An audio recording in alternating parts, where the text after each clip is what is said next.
Welcome, I'm Thomas Porteous and you're watching NewsX World. Let's take a look at some of the top stories.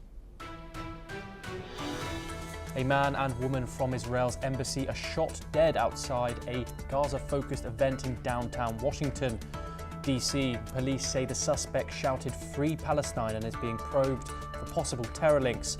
Israel calls it a shocking terrorist attack. Israeli Foreign Minister Gideon Saar says European officials share blame for anti-Israel incitement that led to the embassy shooting in Washington. He claims a direct line connects global rhetoric to the murder of 2 Israeli diplomats. Indian Prime Minister Narendra Modi says Pakistan will not receive water from rivers India controls following the deadly attack in Kashmir. The move comes after India suspended a crucial water-sharing treaty, deepening tensions between the 2 nuclear neighbours. Israel says 100 aid trucks crossed into Gaza, but the UN reports no relief has reached those in need due to distribution issues. Netanyahu offers a limited ceasefire for hostage deals, but vows to continue military operations to gain full control of Gaza. US President Donald Trump accuses South Africa of white genocide and land seizures, claims widely rejected as false and radicalized. South African President Ramaphosa tries to repair ties in DC amid aid cuts, diplomatic rifts, and support from billionaire Rupert back home.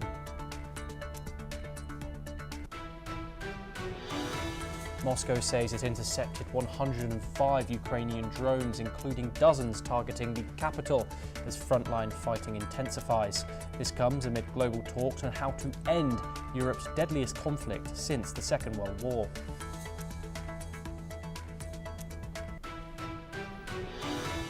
A UK High Court judge issues an injunction halting a sovereignty deal with Mauritius over the Chagos Islands. The move temporarily stalls plans to transfer control while preserving the future of the Diego Garcia military base.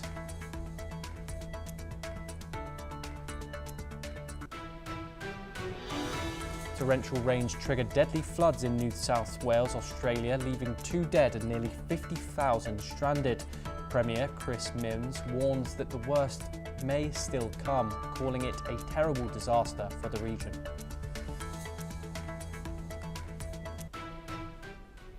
Now our top story today. 2 Israeli embassy staff members were killed near a Jewish museum in Washington on Wednesday night.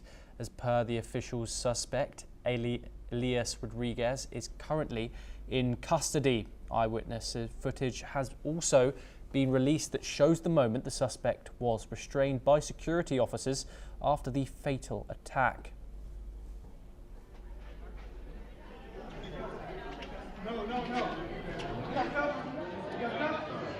Free Palestine! Free Palestine! Free Palestine!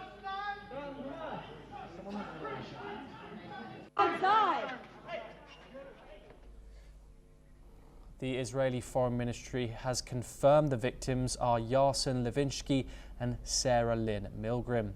The 2 staffers were a young couple about to be engaged, according to the Israeli ambassador to the United States, Yachiel Lita. World leaders have reacted to the incident. US President Donald Trump has expressed his condolences for the families of both victims and says that hatred and radicalism have no place in the United States. Ukraine's foreign ministry has put out a statement on social media platform X, expressing their shock and condolences also. Meanwhile, China has said that it firmly opposes actions that threaten the safety and security of diplomatic personnel. However, China has urged relevant parties, particularly Israel, not to take escalatory moves, according to Foreign Ministry spokesperson Miao Ning. Britain's Foreign Minister David Lammy has called the attack appalling and an anti-Semitic crime. Meanwhile, France's Foreign Minister Jean-Noël Barrot said that the incident is an abhorrent act of anti-Semitic barbarity and that nothing can justify such violence.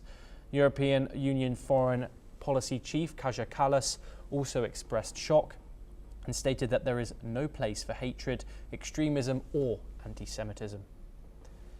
Meanwhile, the German Foreign Minister, Johann Wadephul, has called the attack a terrible murder. Here's what he said. Aber gleichzeitig den Anlass nutzen, mein Entsetzen zu äußern darüber, dass es einen schrecklichen Anschlag auf 2 Israelis in den Vereinigten Staaten von Amerika gegeben hat. President Isaac Herzog has called the shooting a despicable anti-Semitic terror attack and stated that hate won't break Israel. In a press briefing earlier, the Israeli Foreign Minister Gideon Sa'ar echoed the statement and said that Israel will not give in to terror. He also accused European governments of incitement against his country after the fatal shooting. Here's what he said. There is a direct line connecting anti-Semitic and anti-Israeli incitement to this murder. This incitement is also done by leaders and officials of many countries and international organizations, especially. What I do know is that the horrific incident is going to frighten a lot of people in our city and in our country. And I want to be clear that we will not tolerate this violence or hate in our city. We will not tolerate any acts of terrorism, and we're going to stand together as a community in the coming days and weeks to send the clear message that we will not tolerate anti-Semitism. We're now joined by Avraham Shalev, who is a researcher and lawyer at the Colette Policy Forum located in Jerusalem. Thank you very much for joining us, Avraham. Obviously, this is a tragic attack, and I was wondering how this has affected Israel's outlook on security for diplomatic staff abroad. Well, first, nobody should be surprised in the least bit about these anti-Semitic murders. For years, anti-Israel activists have been calling to globalize the Intifada. In major cities worldwide, we hear calls, right? There is no solution, Intifada revolution, right? Jewish organizations, Jewish institutions around the world, schools, synagogues, community centers are firebombed, are vandalized, are under attack. I don't need to remind the viewers about the 2008 attack in Mumbai against the Jewish community center, the Chabad Center, and things have only escalated since then. Since the October 7th attack, itself the greatest anti-Semitic attack since the Holocaust, but Jewish communities around the world have been under assault.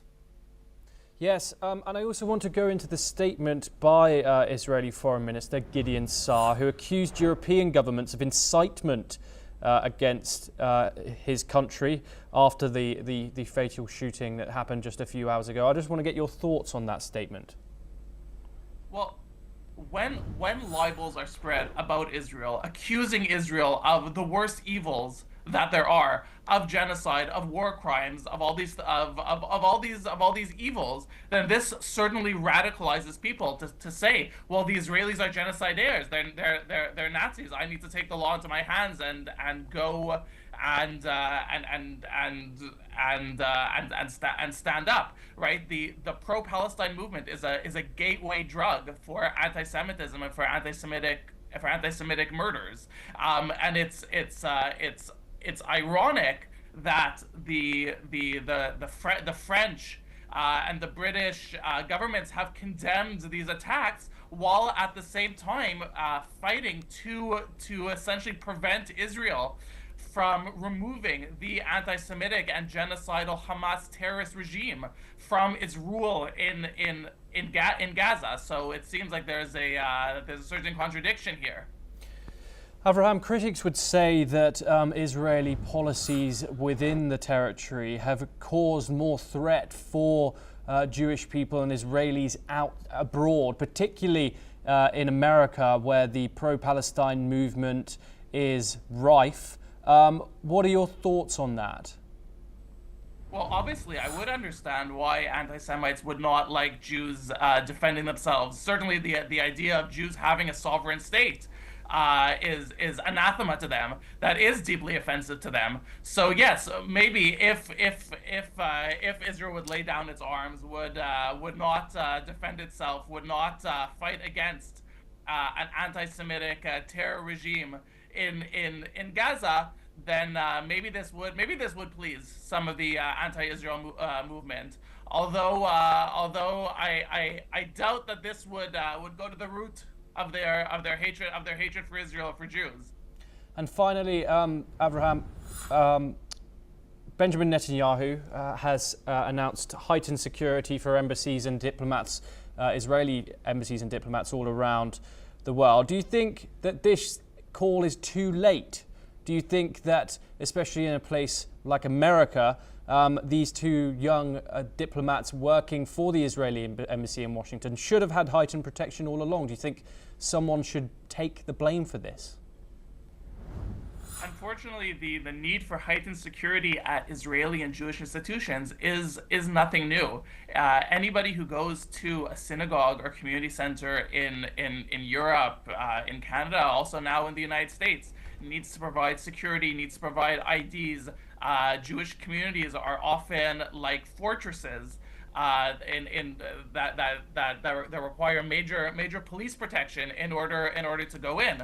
So unfortunately, there's nothing new here. Avraham Shalev, thank you very much for joining us on the program. We now move on to more news from the Middle East, where Oman says the fifth round of Iran-US nuclear talks will take place in Rome on Friday. Iran has confirmed it will participate in the meeting. The announcement came from Omani Foreign Minister Badr al-Usadi. The Gulf nation is acting as a mediator in the talks between Tehran and Washington. Iranian Foreign Ministry spokesman Ismail Baghei said that Tehran has agreed to a proposal put forward by Oman to mediate the talks in the Italian capital. He reaffirmed that the Iranian negotiating team is committed to defending the nation's rights, which includes the peaceful use of nuclear energy and lifting of what it called unjust sanctions. The most recent round of talks took place in Muscat on May the 11th. Iran's supreme leader, the Ayatollah Ali Khamenei, has said earlier this week that he does not expect the negotiations to result in any meaningful outcome. He also rejected American demands to dismantle Iran's uranium enrichment program. Uranium enrichment remains a main sticking point in the ongoing negotiations. Iranian negotiator Abbas Araghchi had earlier said that enrichment would continue with or without a deal, while American officials have stressed that any agreement must include a complete halt to enrichment. Meanwhile, Israel's Prime Minister Benjamin Netanyahu has said that he would welcome a nuclear deal that will prevent Iran from having a nuclear weapon. Let's listen in to his comments. איראן נשארה איום רציני מאוד על ישראל. אנחנו כמובן בתיאום מלא עם ארצות הברית, מדברים איתם כל הזמן, ואנחנו מקווים, הם יכולים להשיג הסכם שימנע מאיראן נשק גרעיני. זה אומר שהוא ימנע מאיראן את היכולת להעשיר אורניום. אם זה יושג, ודאי, אנחנו כמובן נברך על כך. אבל בכל מקרה, מדינת ישראל שומרת לעצמה את הזכות להגן על עצמה מפני משטר שמאיים להשמיד אותנו. We're now joined by Ross Feingold, political risk analyst located in Taipei, Taiwan, to discuss this in more detail. Ross, thank you very much for joining us on the program. These talks, Ross, have been going on for a few weeks now, both sides releasing some conflicting statements, some positive statements from both sides saying there's progress being made, but that maintainment of enrichment must be continued by Iran. It seems to be a point of contention in these negotiations that they cannot agree on. Can I get your thoughts on how you think the negotiations are going? The good news is that they're still talking, and they've done so through several rounds in different locations with intermediation by third parties. and they're willing to have another round coming up soon. So there's a positive in that they're willing to talk to each other, whether that's directly or indirectly. So we know that negotiations are continuing, and that means they do have something to talk about. It hasn't fallen apart yet. However, as you said, they do have, at least from their public statements, they do have this very large gulf where the United States says no uranium enrichment capability whatsoever, and Iran says they need to retain their uranium enrichment capability for civilian nuclear power use. And Ross, we've seen this statement from Iran's supreme leader publicly doubting the outcome. These talks more about appearances than real diplomacy, do you think?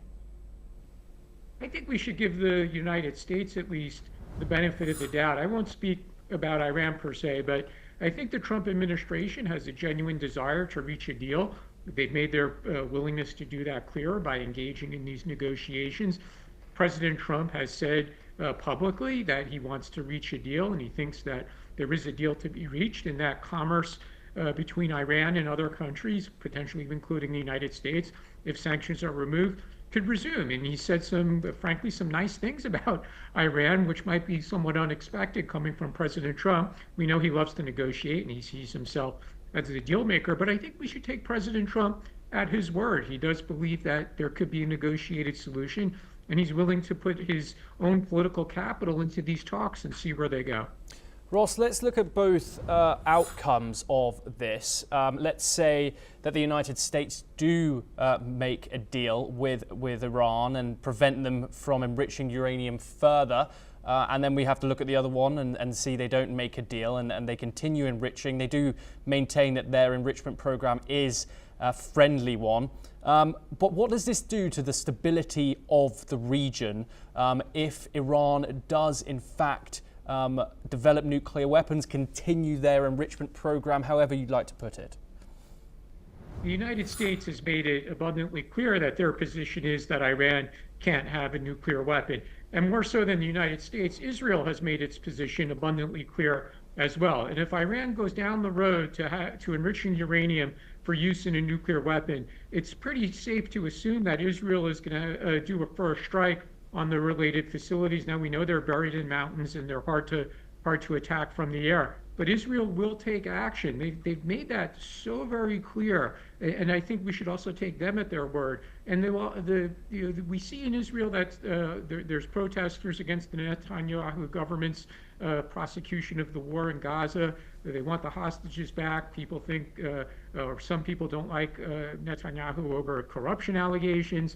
They don't like his style, whatever it is. But I think it's safe to assume that the Israeli public is going to be very unified if the Netanyahu government deems it necessary to conduct an attack on Iran's nuclear facilities.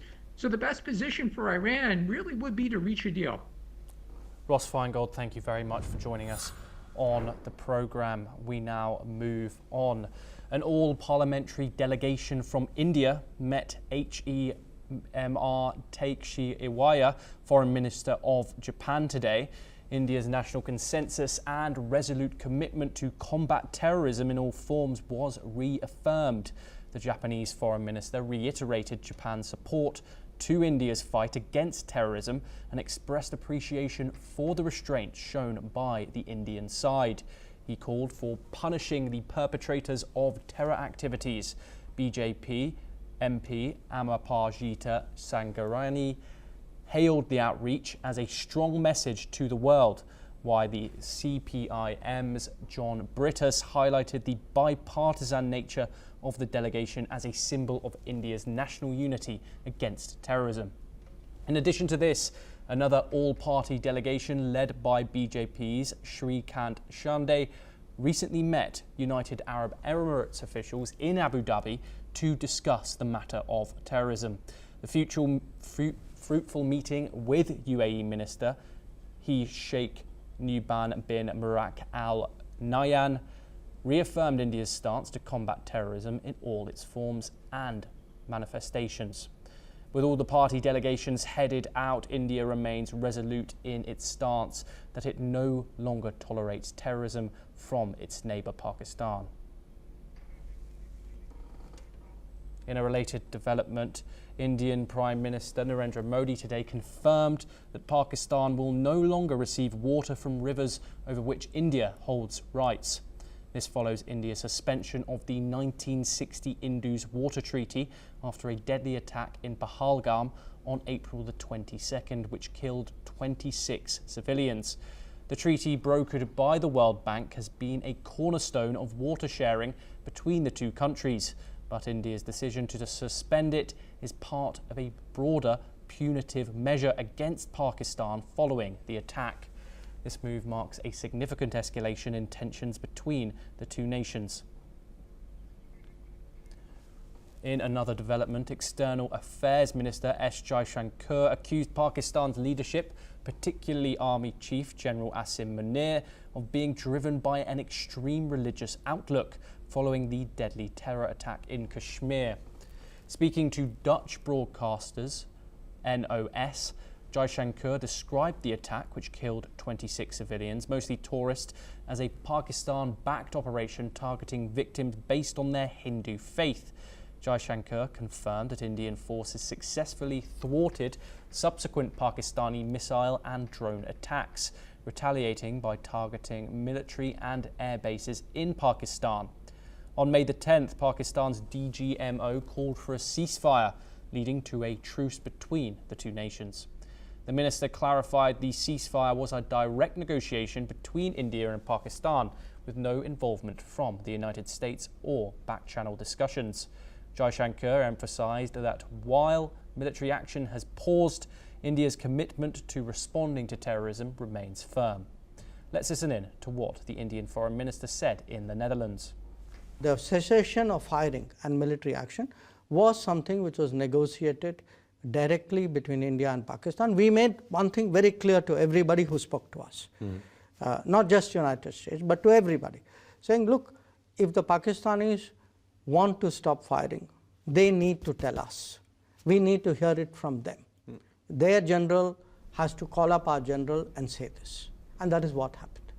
We now move back to the Middle East, where Israel says 100 UN and international aid trucks entered Gaza via the Kerem Shalom crossing point, according to SOGAT, the Defense Ministry unit overseeing Palestinian civil affairs. All aid was inspected before the entry.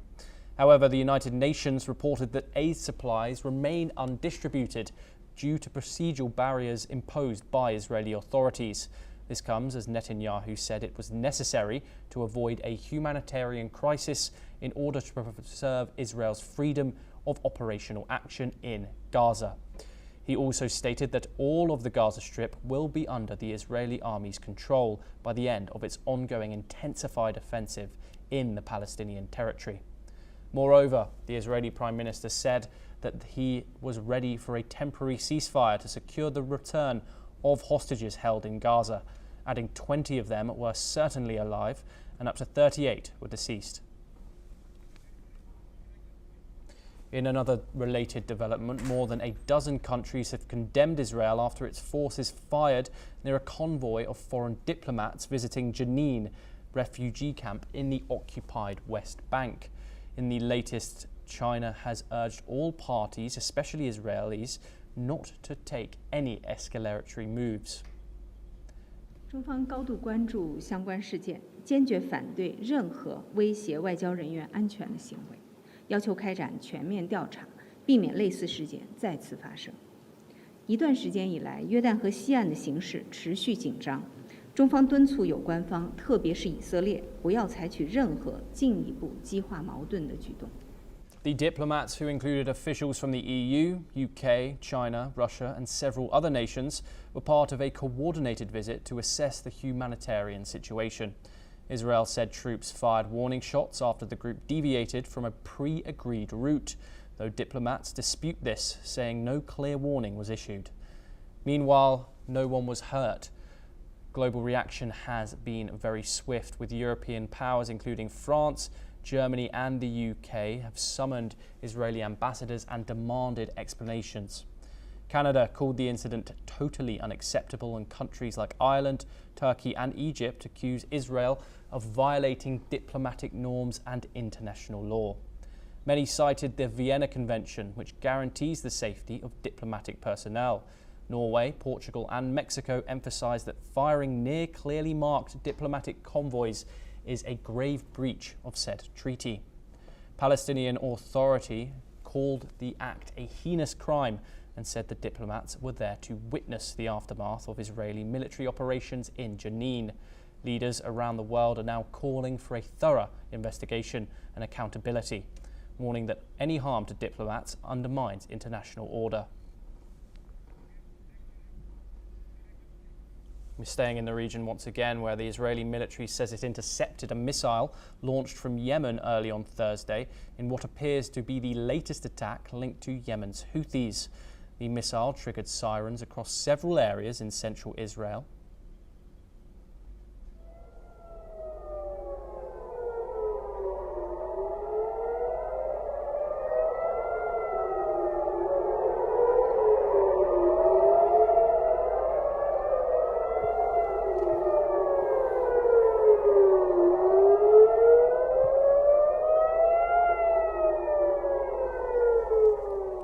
Authorities have confirmed that the missile was successfully intercepted and there were no immediate reports of casualties or damage.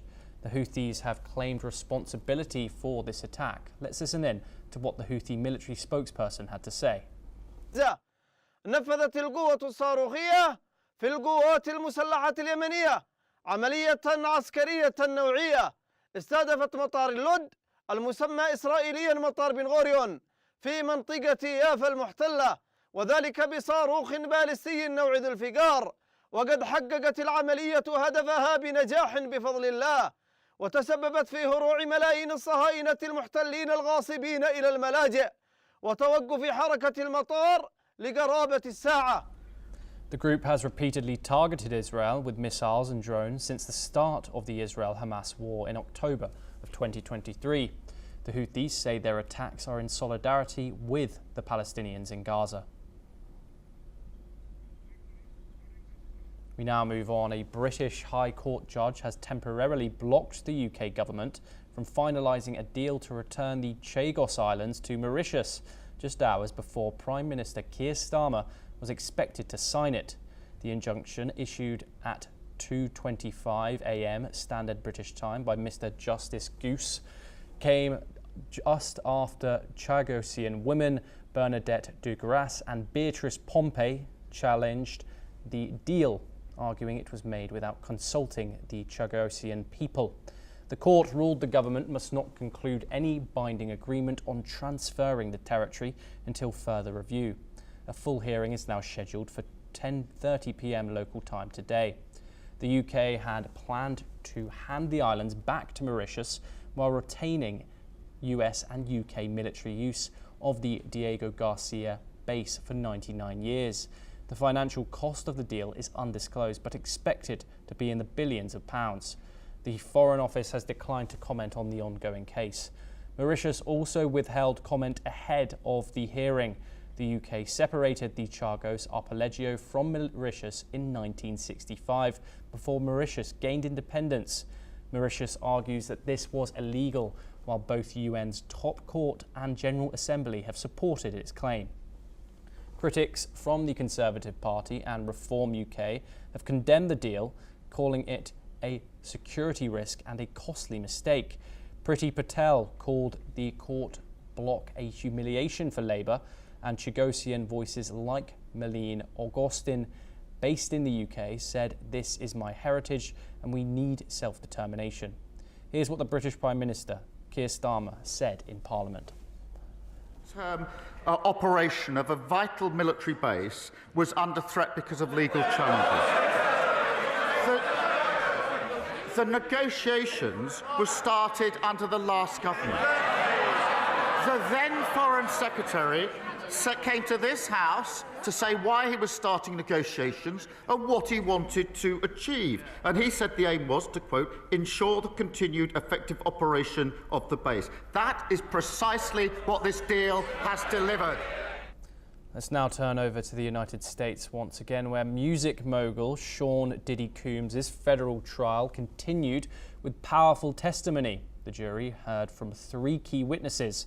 First, clinical psychologist Dawn Hughes testified as a blind expert, describing trauma bonds and why victims of sexual abuse may stay silent for years.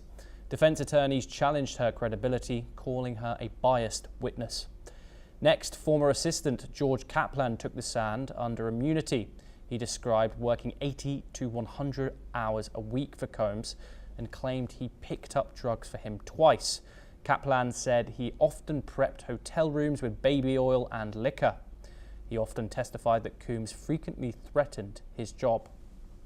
The jury also heard from HSI Special Agent Gerard Cannon, who showed photos of drugs and gun parts found in Combs' Miami house.